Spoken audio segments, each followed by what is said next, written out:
Good day, everyone. It's a beautiful winter day here in my part of Canada. Hope it's nice where you are too. This is the next video in my series based on practical answers, which questions that I have had about the Bible. Today I am looking at the question of, outside of the Bible, is there any historical evidence for the person of Jesus Christ? First, when I started this search, I figured I'd get maybe one or two or three references in history to Jesus Christ outside of religious and Bible writings. But man, was I wrong. I got a truckload.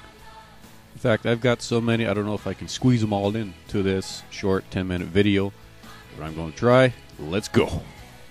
First one is by a Roman historian by the name of Cornelius Tacitus that was born somewhere between 52 and 55 AD.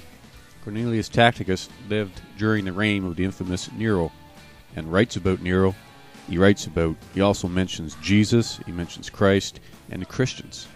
In his writing Annals, Annals, Tacitus makes reference to Nero and the fire of Rome and how Nero blamed it on the Christians. He makes mention of Christ's death under Pontius Pilate and makes mention to the large multitude of people that continue to follow Christ even unto their death.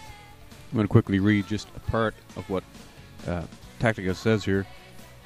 Able to relieve Nero from the infamy of being believed to have ordered the fire of Rome, hence to suppress the rumor, Nero falsely charged the guilt and punished with the most extreme tortures the persons commonly called Christians, who were hated for their enormities. Christ, the founder of the name, was put to death by Pontius Pilate, procurator of Judea in the reign of Tiberius. Now, I could go on, but I'm moving on to the next one. Tacitus proves to be one very important reference to Jesus Christ in history, proven history outside of the Bible. Another name that probably most people might be familiar with, if you're familiar with Christian history at all, or history in general, is Flavius Josephus, who was born around 37 AD.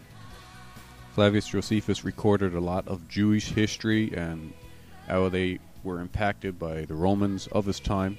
One of his more important and famous writings is a writing called the Jewish Antiquities, again with his history of the Jews. I'm just going to read a short quotation from here. It's longer, but I'm shortening it and abbreviating it a little bit. Josephus writes, "About this time appeared Jesus, a wise man, and he drew to himself many Jews. And when Pilate, after the denunciation of those that were foremost among us, had condemned him, Jesus, to the cross, those who had first loved him did not abandon him, and the tribe of Christians named after him did not cease and are still here unto this day." Now, Josephus wasn't a religious writer. He wasn't a Christian.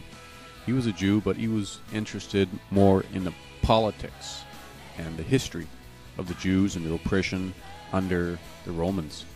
But the fact that he mentions Jesus and mentions Christianity is the subject, what I'm getting on here, and that this is another solid reference from proven, recorded, non-religious history of mention of Jesus Christ and him being killed and the Christians that follow him, again backing up the Bible. Josephus also makes mention in his writings about John, the brother of Christ, and how he was sentenced to be stoned to death. Moving quickly along, we got another Roman writer. This guy was a governor.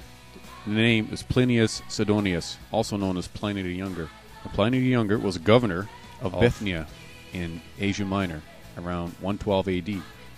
Pliny, along with a lot of the Roman governors in those days, was into the persecution and the suppression of Christians because of fear of their religion and of the movement that might overthrow the government. Pliny was writing a letter to another emperor known as Trajan, Tarjan, seeking counsel on how to treat the Christians in his capture. In his letter, he talks about killing certain of the people. He talks about how Christians were in the habit of meeting once a week and singing praises and worship unto Christ and worshiping Christ as God, and that they also bound themselves with a solemn oath not to do any wicked deeds, even unto death, no adultery, not to falsify word or deny any trust. This is from Plinius' writing entitled Epistles, another historic writing and documentation of Jesus Christ and Christians and him being worshipped as God and Lord. Another record from history is a Roman historian by the name of Suetonius, lived around 120 AD. Suetonius, in his writings The Life of Claudius and The Lives of the Caesars, make mention of Christians in Rome and of disturbances that the Jews were making because of Christ. And he also mentions Nero's punishment upon the Christians. Another less flattering but nonetheless historical documented writing is by a writer by the name of Lucian of Samosata, who wrote satirically about Christians and about Christ, alluding to Christ as the man who was crucified in Palestine because he introduced a new religion into the world that he calls a cult. Then he goes on to write, furthermore, this first lawgiver, referring to Christ, persuaded them that they were all brothers, one of another, after they had transgressed once for all, by the denying of the Greek gods and by worshipping the crucified one himself. This particular writing by Lucian is in his writing known as the Passing Peregrinus. Moving right along, we got a fellow by the name of Tertullian, who was a Jewish theologist. He lived around AD 197. He writes about an exchange between Tiberius and Pontius Pilate, arguing the divinity of the man Christ. Then there is Justin Martyr, who was born around 100 AD, and around 150 AD, he presented his writing called The Defense of Christianity to the Emperor Antonius Pius, referring to Pilate's report about Jesus. Now there's another writing that alludes to where the Gospels talk about when Jesus died, all the earth turned dark, probably a solar eclipse. And there's a writing here that alludes that this solar eclipse, or this darkness, was probably a very widespread darkness.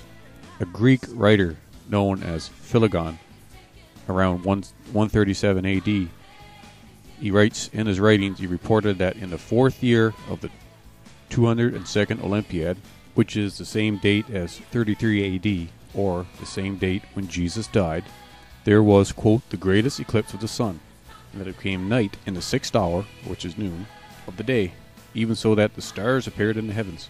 And there was a great earthquake over the earth, and in Bithynia, and in many things were overturned in Nicaea.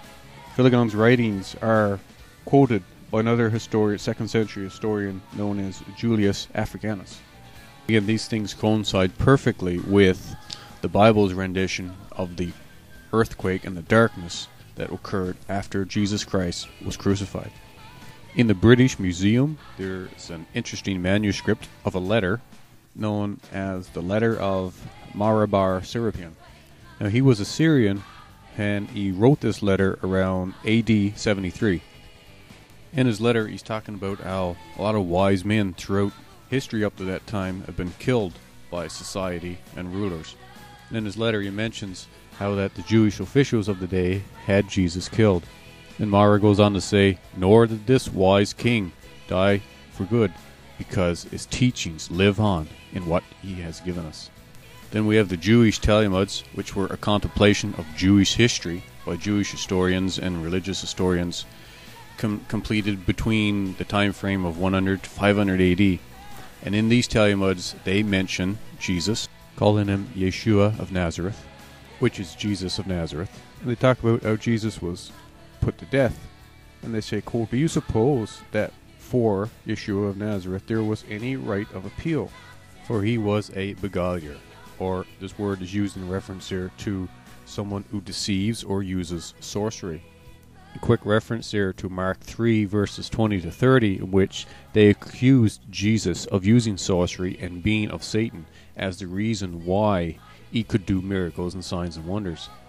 Okay, that was 10 sources from history, documented official sources from history outside of the Bible that I quoted from just in brief, that document Jesus Christ as a definite figure of history. From what I see, anyone who would actually claim that Jesus does not exist in history outside of the Bible actually do so in total ignorance of what history actually says about Christ. It's like Rollin Professor F.F. Bruce of the University of Manchester once wrote, he says, some writers may toy with the fanciful Christ myth, but they do not do so on the grounds of historical evidence. There is probably more historical evidence for Christ than there is for Julius Caesar. It is definitely not historians who propagate Christ myth theories. These writings are some of what's out there. They've definitely helped to just affirm and solidify what I already know in my heart, and that is to the reality of the historical Jesus Christ. Talk to you later, folks. God bless.